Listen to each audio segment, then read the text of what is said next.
This is Tim Bryce with my column titled, Checking Out the Checkout. When I was a young lad visiting my grandparents in Buffalo, New York, there was a local grocery store I loved to visit with them. It had wooden floors, a pickle barrel, and separate barrels for butter and cheese. Milk was still sold in glass bottles, and the store butcher cut meat in accordance with your wishes and wrapped it in wax paper and string. There was also freshly ground coffee that smelled heavenly, as well as the fresh bread sold there. To a young boy, the shop was a wonder to behold with all of its sights, sounds, and smells. The only other institution that could hold a candle to it was an old hardware store in my hometown of Norwalk, Connecticut.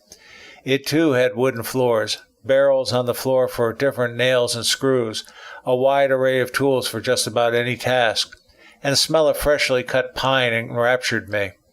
Such stores were magical, and I never wanted to leave. The focal point of both stores, understandably, was the checkout counter, featuring a massive cash register with a wide variety of white ivory buttons. I was mesmerized by the clerk whose fingers flew across the rows of buttons rapidly and accurately to record the transactions, each making a distinct and authoritative mechanical click. When the register drawer was opened, a pleasant-sounding bell would ring.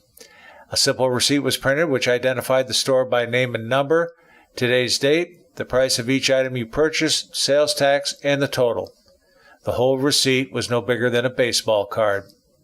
The machine itself was a majestic instrument made of brass with decorative swirls and lines adorning it, and there was a massive handle on the right side of the register to process the final transaction.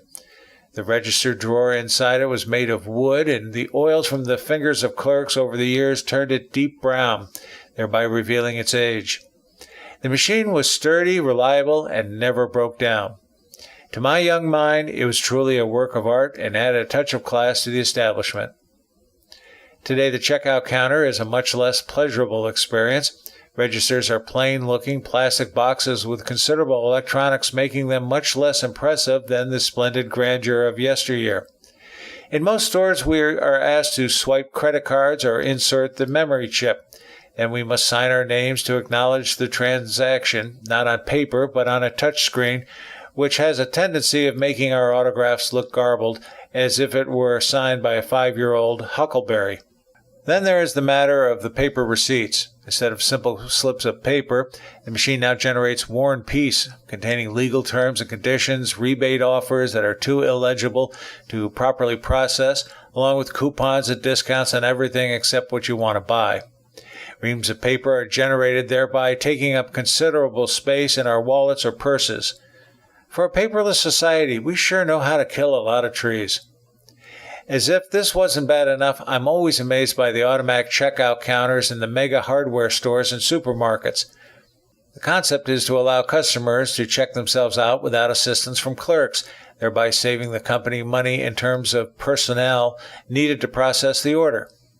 Interestingly, I have yet to see an automatic checkout counter without a human standing nearby to supervise activity and intervene when trouble arises, which seems to be always.